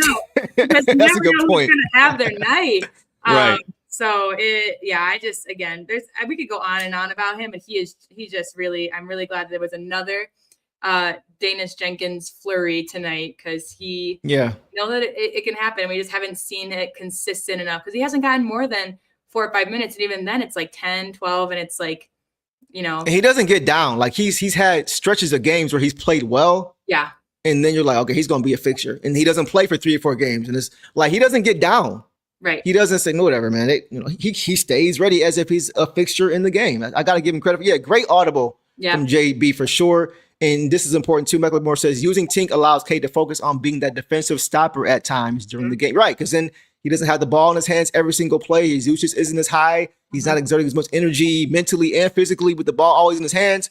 It does so much to have another guy in the court who can facilitate and create for Cade. And so we've seen Sass do it, and now we've seen Dennis do it as well. Go ahead, boss. And we just saw Asar give away a turnover on an inbound to Cade. And so having a guy like Jenkins also lets us have a very, very reliable guy in Cade who will make the right pass and right decision to inbound it. And so, because some people, might be confused why their best player is inbounding the ball when they're when they're going to look for a foul. And that's like exactly free throw shooter right there. But he's inbounding just because the Cavs, they were even, they just made the right contact with Jenkins too, because they were there. They were ready to steal.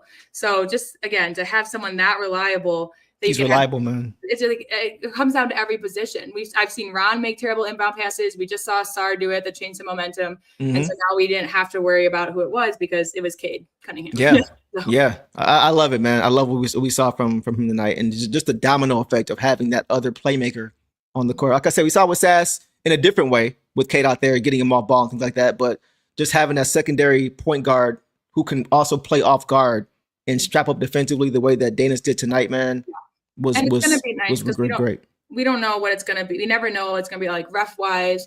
We never know what it's gonna be like, you know, in terms of, again, just the depth just speaks to it all, because moving forward, he has enough weapons that play similarly but different enough that you can utilize them and when you need them in different teams, different matchups. Tonight, the last 2 games, Sass worked. This game, Jenkins worked. Tomorrow, I'm expecting Jenkins, but Sass might come in first again. Who knows? But again, it just because we have found ourselves in foul trouble a lot last season with the Knicks in the playoffs too. Mm-hmm. And they're just good at, they have a lot of guys, a lot of good vets on there that are good at drawing those and crafty with it. So at least we know, again, it's just so nice to be like, oh, well, like when Cade got into foul trouble and Jenkins came in and we would just be like, well, now it's just Jenkins time. It's fine. Right. Exactly. We lost our best player, but it's fine because this two-way who's just shown a crazy amount of talent. Yeah. And we talked about it. Just Cade, I don't like Cade playing more than 35 minutes a game. Yeah. I have no problem, whether it's Sass in his night or Danis, whoever, or however you want to split that up, maybe take some from Karras, whatever you want to do. Mm-hmm. As long as you can keep Cade at that mark at 35 a game, certain games, you know, the game slows down, playoffs, play more minutes. Okay, fine. But to get there, I don't want him playing that many minutes before we even get to the playoffs or approach the playoffs. So for me, it's like having guys like Tank, having guys like Sass that can allow Cade to not only play off ball and make the game easier, but also sit for extended periods of time. Right. It's so important. That's like even at the end there, you know, even if he has to come in for a couple of minutes to inbound the ball, I'd rather that than him be the one. Because without Danis there, like he would be the one that we rely on to get those free throws. Like he's our fourth quarter guy. Right. But he didn't have to be. We was put in charge of to give us a bigger strength in a different area of like space, inbounding and defense. Yeah. There's not a lot of guys on this team who I would want shooting late game free throws ahead of him. To be honest, it's kind of crazy because again, tonight we got 100%, but like that's the whole thing of like if it wasn't Jenkins and Cade wasn't inbounding, that's either him or who's it going to be? A Sar who's up and down. That's a great question. Up and down. Who are you comfortable with? Where you're just like, all right, they got it. Yeah, exactly. It's basically Cade and Jenkins right now. You know, it's basically those two. And I would say Sass. I would. Yeah. Maybe Duncan. Tobias maybe here and there. Yeah. At times. But when you're just totally confident, like based on who was in today, it's those two guys, and they had to get it into. They relied on Jenkins to get it in, and I'm so proud of him for making 4 clutch free throws because I was feeling the pressure. I was watching like this. I was like, yeah, he got these. Yeah, I know. I was like, game's over. I knew it was raps. Yeah. Nah, man. He wants those situations to prove who he is. Yeah. And like he's not afraid at all. So that was great to see that. Let's get our boy Damo Davi in here. What's going on, bro? We appreciate you. Hope you saw the your shout out early in the show and we broke down the we'll put it all the foundations. We'll throw it up stay tuned for sure. Damo, appreciate you, bro. He says, good dub. Didn't like letting Cleveland back in the game. Please BTA the Knicks tomorrow. They be running their mouth like their organization has a history of winning championships. Brunson flops incoming. Bro, they haven't won since like 1973. Like pipe down, fans. Pipe down, y'all. Y'all ain't won like 50 years. Stop it. But yeah, this was a good win. I'm like the runs I kind of like bake into games because there's gonna be runs, you know, back we had a run in the second quarter. They had their run late in the game.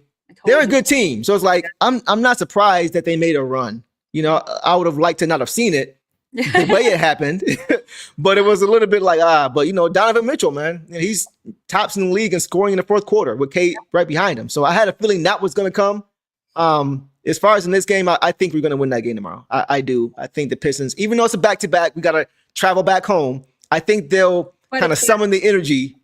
Right. They'll kind of summon the energy they need to go ahead and get that game. They're going to be definitely up for it for sure. So I appreciate you, Dom. Yeah. Any thoughts on that, boss? Yeah, I disagree, and I hope that it's and I think I do think it'll be a close game like it was today with the Cavs with the Knicks. They're just we're the top teams in the East, guys. Like so, it's going to be close, but I don't think a blowout would be nice, but it's unlikely just with their talent and with our talent. I mean, we saw even the playoffs last year, like 6-point difference through all the games. We just play each other closely, but I do think. While I think a loss tonight would have motivated them to go hard tomorrow to not make a huge, I think a win tonight especially just some of our guys like Jaden getting confidence a little later, AT with the tip in and screaming at everyone's face. Like some of the Stu, like some of the confidence in these guys and Jenkins, like is going to carry over to tomorrow for sure. And you know that they want this. Like, and we had a guy commenting like, you know, the Knicks don't see us as competition or we're not rivals. Okay, that's fine because, you know, it's kind of a new thing. But we did, you know, this is a matchup. This is last year's playoff matchup. So it's going to be exciting no matter what. And the Knicks they just lost to the Sixers. They're going to be coming in hungry for a win. I think they lost 3 straight, right? Was it 3? I think it was 2. 2 straight. That's cool. But so they're going to be hungry though as well. It'll be interesting. I think Mitchell Robinson is back. I don't think they have any injuries right now. It's good to be healthy. I'm going to miss JD a little bit, but we saw Paul Reed hold it down again. Also with one personal foul. Stu gets his matchup with Cat, which is something he didn't get in the playoffs last year. We're going to see some new things. So I'm excited. Let's get to some of these comments. Heisenberg says, Dominic replying to Damodavi says, I can already feel myself getting mad, having visions of Brunson's flop. It's getting silly whistles tomorrow. Yeah, unfortunately, that's probably going to happen, man, regardless of who's guarding him. But it's kind of nice because, you know, we got rid of THJ, we got rid of Schroeder, but they haven't seen Javante. Right. They haven't seen, you know, Ron Holland has stepped up. So, like, if Asar was the one that Brunson would get. So, if Asar gets into foul trouble again, no worries, we got Ron. No worries, we got Javante. No worries, we got Danius Jenkins. Like, no worries, we got Jaden Ivey who will stay in front of you at least and make it hard. Exactly. Like, some things that because we didn't have like, a lot of the guys we didn't have with us last year. Exactly. Ivy, Stu, Javante, Ron's got a bigger role. Paul Reed will be Paul's bigger, stronger. Yeah. So it'll different team. It'll be a little bit different. Well, they basically got, I think Jordan Clarkson's their only difference. I think he's the only guy they really got, right, in the offseason? Yeah, and they're kind of running. Yeah, and Mike Brown, he's not doing anything drastic like Thibodeau, you know, runs his guys to the ground, but they're running pretty consistent. Oh, they got Tyler Kolek. He's a little dangerous on the perimeter. He can shoot. Dude. Give me Sass and DJ. Yeah, exactly. True, exactly. You know what I'm saying? I ain't worried. It'll be fun. It'll be fun for sure. Clifton says, "Can we acknowledge how good Mitchell? Yeah, he's elite, bro. Donovan Mitchell is elite." I do want to also say, with our wins and their 3-loss win streak, that because I was a little bit nervous that tomorrow might determine who's in first. If we lose tomorrow, we're still first place in the East. Oh, no question. No question. By like 2 games. Yeah. So it's not even like it's a pressure game. It's more so like a revenge game. Kind of like how tonight was a revenge game. The first time we're going to see them, and we're going to see them 3 more times for the end of the year because they're an East Coast team, and we haven't seen them yet. So we're going to see them 4 times this second half of the season. So we took them 3-1 last year without all the hype too. Rashad says Knicks fans are Apollo Creed after Rocky going into Rocky 2. Took him for granted, had to run his mouth as false bravado. Knicks fans in a nutshell. Yeah, you know what happened in Rocky 2, bro. You know what happened in Rocky 2. We got that revenge. So I like that comparison. I'm a huge Rocky fan. So any Rocky reference, I made a reference earlier. Y'all throw them at me. I'm going to throw them on the screen for sure. For sure. But yeah, it'll be nice to extend our, if we win tomorrow, we go up, what, 4 games? Yeah, because I think we're at 3 now with the win today. Yeah. 4 games. Yeah. When we've been steadily like 2 games above them the whole year after we went in first place. So it's not like we're losing ground. Like they're losing ground on us actually, because they keep losing. So even if we do lose tomorrow, we still got a 2-game lead. So yeah, and there ain't gonna be no rematch. They're a good team, guys. They only have 3 less losses or 3 more losses than we do. It's gonna be a challenge. That's why it was just nice to win today, and I think it will just carry over. I wish we were extremely healthy for even more optionality, but it's again, we just keep seeing with our young guys that they come in and they take advantage of their minutes, and it also just throws everybody else off. We have a lot of, like you said earlier, spark plugs, a lot of them on this team.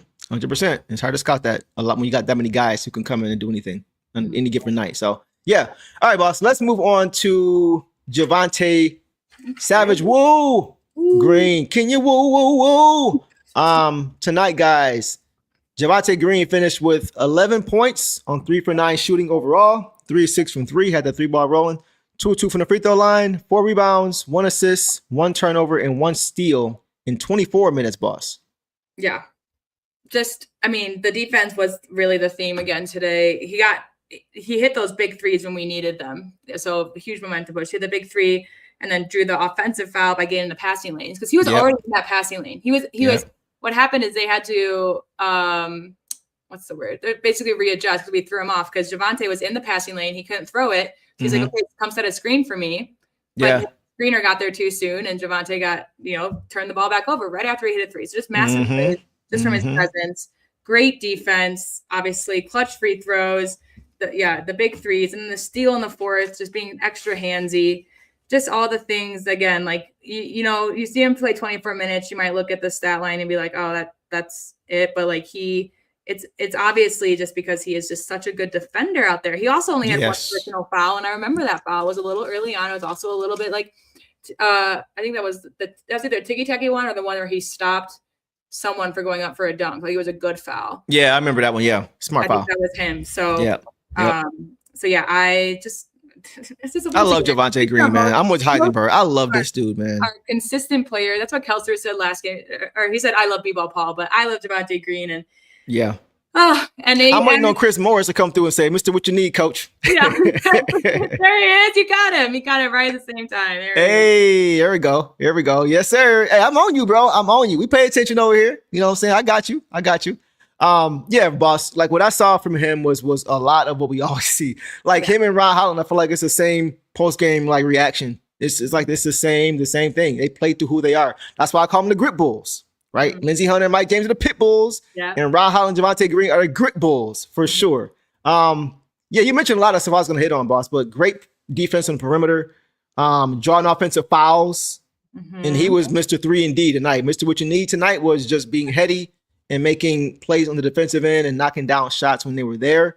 And he found his other grit bull twin, Ron Holland, on the break for that and1 finish. Once again, just sprinting with him, running with him, like we always talk about, right? He did it with Karis LeVert, running with him, did it with Jaden Ivey, running with him tonight, running with Ron Holland. Like, he just sprints back and just gives you another option to be able to get a bucket. But that's what you need, man. So, and he was great on Donovan Mitchell as well, with his defense late in the game. So, like you mentioned, just having a ton of guys to throw at guys makes it hard for you as an offensive player to kind of get settled, because you can't really catch a rhythm. Looks like you got this guy who's shorter and stocky and stronger, then you got this guy who's taller and lanky and long. It's hard. It's hard to get comfortable. They're all going to get up for the ball. They're all exactly. This is what will come in handy tomorrow with the team that has a lot of great offensive players that you can't really switch off of a bad, maybe Duncan, but like you can't really switch off of a bad defender because you're going to just get another one. You're going to be faced with another one. Just like they have,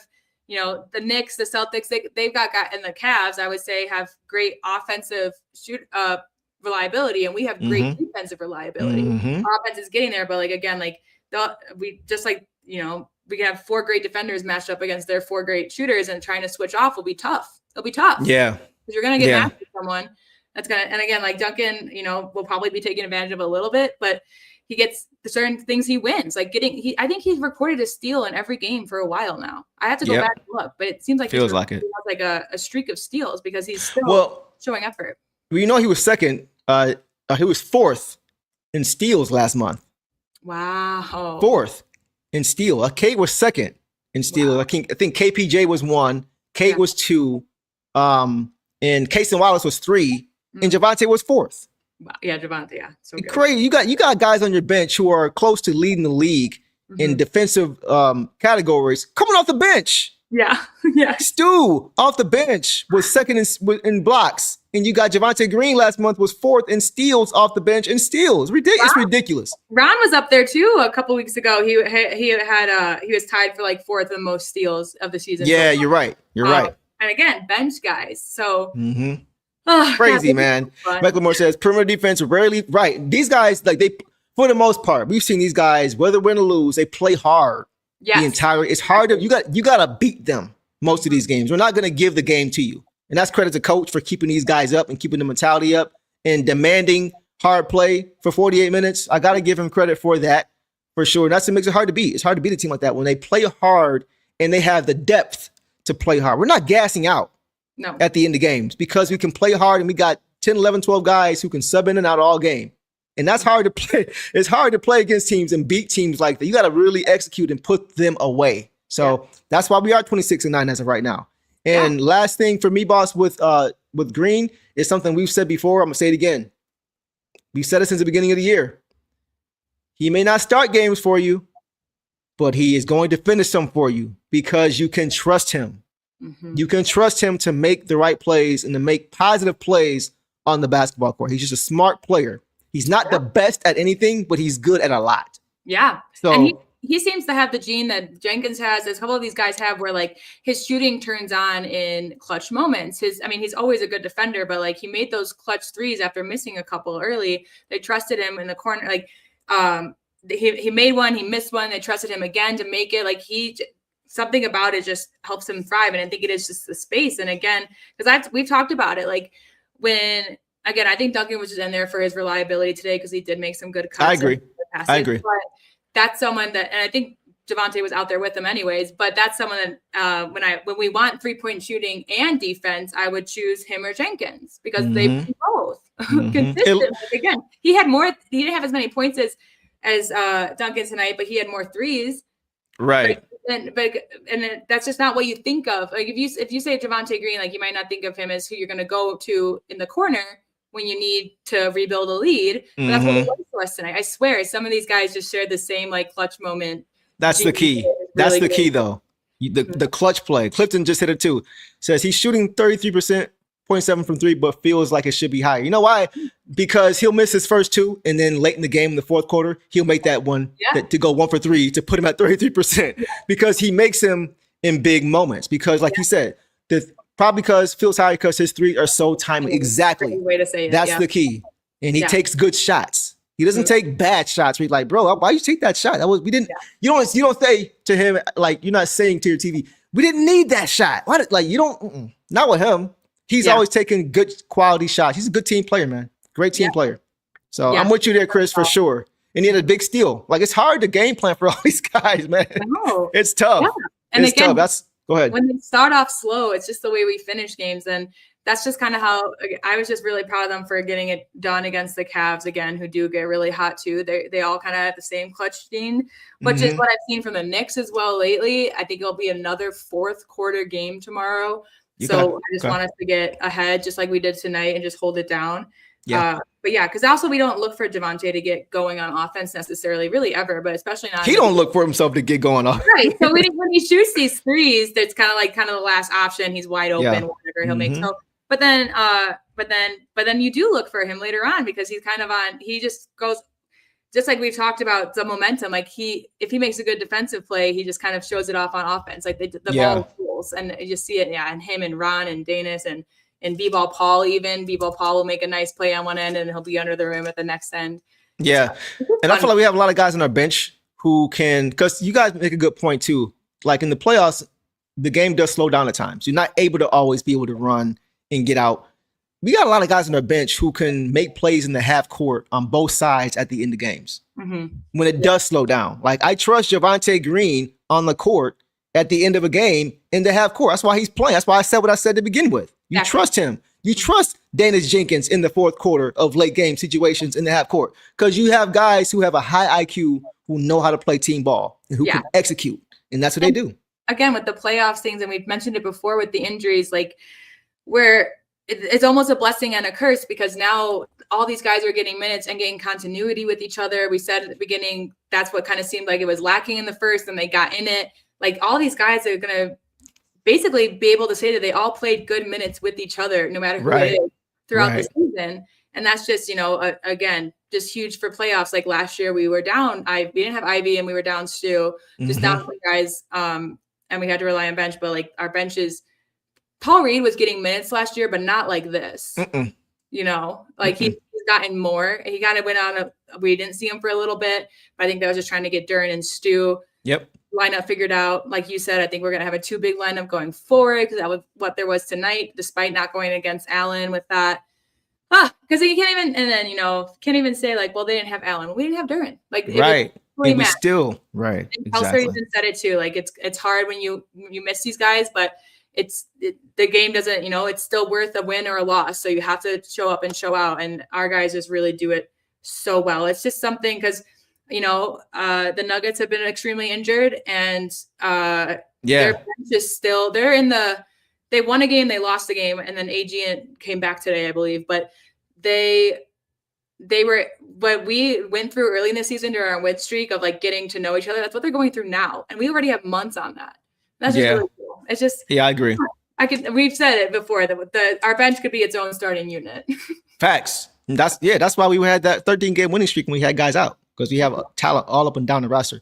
Macklemore says he attacks the rim hard too. We'll put it on your head. Yeah, ask Derek White about that when he got posterized for sure. Clifton said he looked like he grew up scrapping. he folded you up for sure. Like he definitely would be your bully. Like they asked K post game when Javante was standing right there. He was like, "Hey, is he your bully?" He was like, "Nah, he's a guy right here. Right? He's a bodyguard. Yeah, for sure." So it's good to have those guys, but he can also hoop too. He ain't just an enforcer. Like and he's smart. We've talked about it. I was just about to say that. Yeah, 100%. I love it, man. Yeah, it's a great game once again, guys, from Javante Green, who drives me crazy sometimes with those trying to get those steals, and he doesn't get them, but he had one tonight. So you gotta live with it, man. Like today, you gotta live with it. He didn't have the steal, but he got in the lane again, and that's what led to the offensive foul because he threw it off. He was present enough to be like, honestly, it was on the Cavs guy for not moving because he was present enough to be there, like try to get it through me. And then his one turnover was just that bad where he threw it. We had just gotten it, and then we turned it. Yeah, he didn't see him behind him. He did get a steal, though. He did get a steal. Right. And so he just makes up for it. And him and B-Ball Paul are both two people that I would say once they make a mistake, they don't make it again in a game. Yeah, right. It doesn't hurt you too much, if ever, in games. I agree. Last one, Macklemore says, Deuce, I'm wondering when JB is going to try Lanier when Duncan starts off slow. Kid can shoot it at a high. I don't think he'll ever start, at least not this season, as a rookie. I think we have too many guys who are ahead of him as that. But I wouldn't be surprised if he gets some opportunities, maybe off the bench, if Duncan doesn't have it going, because Lanier has showed too that he can be a pretty decent defender for you as well, as far as because he came from Tennessee where he had to play defense. So that's interesting thought there too, Macklemore. Thoughts on that, boss? It's hard to throw in someone when we're also still just trying to get used to these other guys that we found. Like we're still working on that. But very true. We also, I think we've gotten leads on some teams that have cut back in the fourth a little bit. Like we saw him for a few minutes the other night because we were up. We just got, some of these games, we just got to dominate early to get some of these guys some chances. Yeah. But again, I'm just glad that he's, actually being able to develop. He'll definitely get NBA minutes. I'm excited for him. I think he'll make a big impact. But it is nice to not have to just immediately go to our rookie for for sure. Like you mentioned before, we have a solid team now. We can let guys naturally develop instead of throwing them out there and putting too much on their plate. And now they look bad because they're out of position, asked to do too much. Guys like Andre Drummond in the past who have just been asked to do too much, having be the franchise guy, having be the next Joel Embiid. It's like he's not a back to the basket guy. It's not his game. Trying to make him something he's not. So it's nice, like you say, to have guys who can naturally have grow. I think he'll be with the Crews for most of this season, and I think that's perfect for him. Let him grow and develop. But like you guys said, and like you obviously know his game, and that he can defend and can shoot. So if we ever get in a pickle where there's ejections or injuries or whatever, I wouldn't panic if we had to throw him in last minute. Right. Enough with us, and 100%. The Pistons and the Crews guys, they work out of the same facility, and that's just not common. I don't know if you guys, it's not common in the NBA to have that. So that also just goes to show our depth and how these guys can work together. Is that they practice together at times. So. Exactly. Yeah, and there's a synergy between the coaching staff between both programs as well. So when you come up from the Crews, you have an idea of what you're going to be doing if you get minutes, and that's very, very helpful too. You're not a deer in the headlights trying to figure out, am I supposed to be here? Like you already know because you had these same reps with the Crews. So that's a huge plus and a huge advantage for anybody who's a two-way like a Dennis Jenkins, for example, who is very familiar with the Pistons because of how he played with the Crews. So I love it.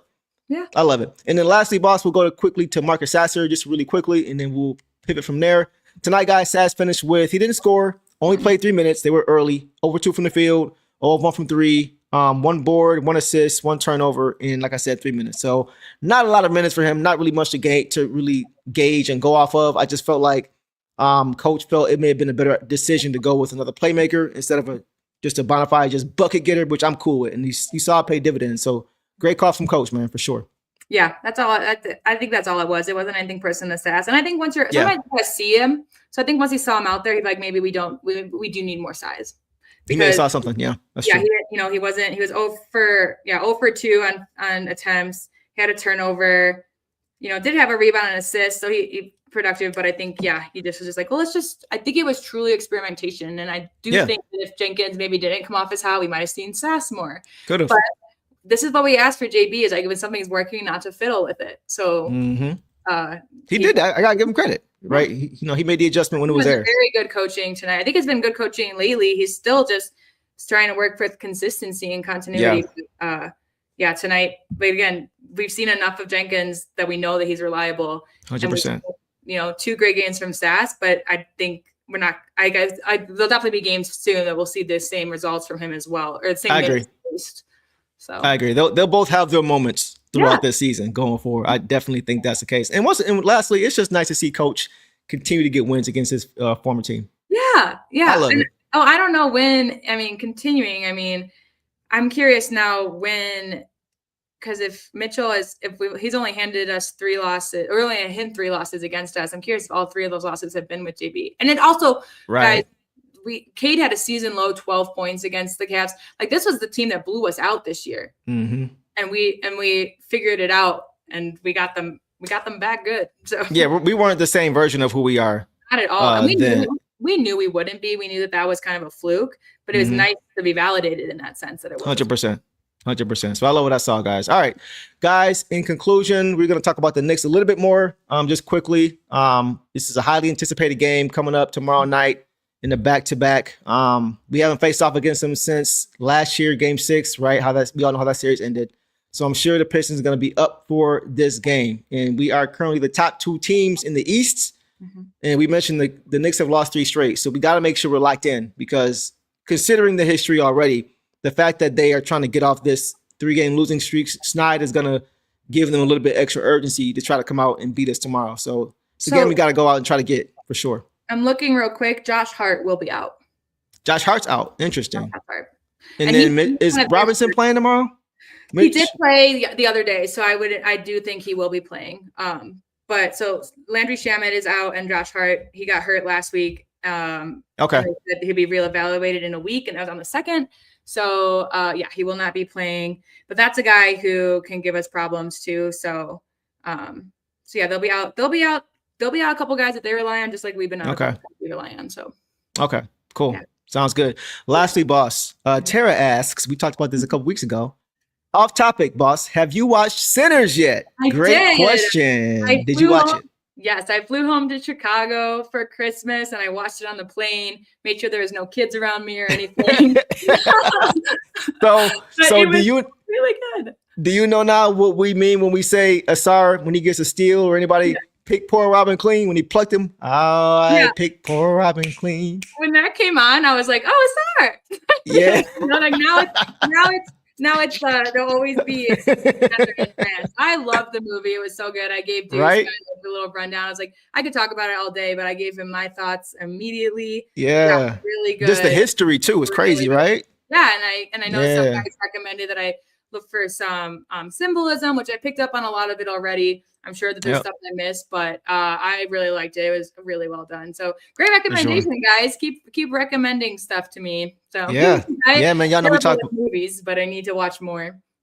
And maybe one of these days we'll talk Stranger Things from our Stranger Things fans for sure. Oh, yeah. Off topic. When we finish our basketball stuff, we'll get to some more stuff. Go ahead, boss. I did watch season 1 and 2, but I'm back on watching season 2 to catch up because I do want to see the end. So man, it was crazy. We ain't gonna do it tonight because I'll be here all night talking about that. Only on season 2, but okay, yeah. You make sure you catch up. And any Stranger Things fans, make sure you guys put that in the comments as well. We'll talk about it later. But guys, that is a wrap for tonight's show. I want to welcome Derry to the show. Welcome for sure. Welcome to Derry is a movie. What's that? It shows you how caught up I am in movies. I had no idea what that was. Anyway, all right, I gotta check that out this weekend. I guess next weekend. We talked about JI. Okay, yeah, we covered JI. Yeah, we covered JI for sure. Yeah. All right, guys. So that's the wrap for tonight's show. We appreciate everybody once again for showing love throughout this whole process of this foundation work we've been doing. Yes. To support the Ron Holland Foundation for sure. We really do appreciate. We'll throw back up here for sure for anybody who missed it. Maybe you came later. We shouted everybody out. Everybody who participated and was able to donate or send a super chat or whatever. We really appreciate all you guys' work.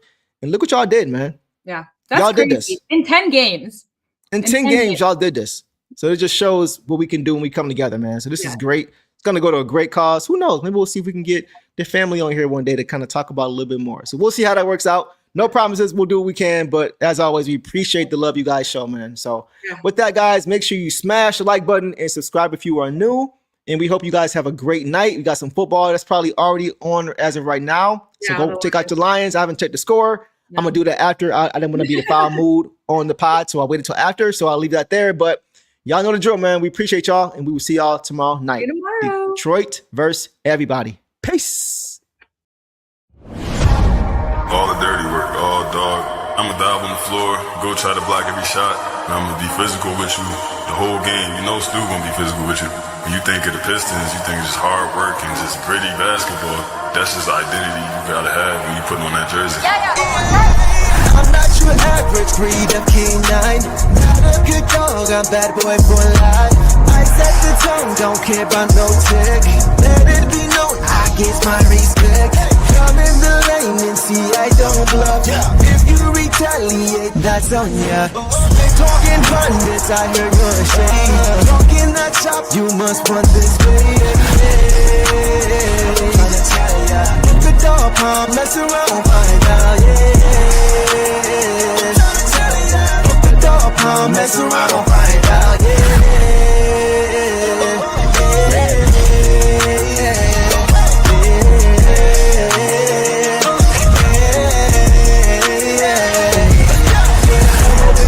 For some barbecue sauce, boy, you better crop a hill, cause I'm like that.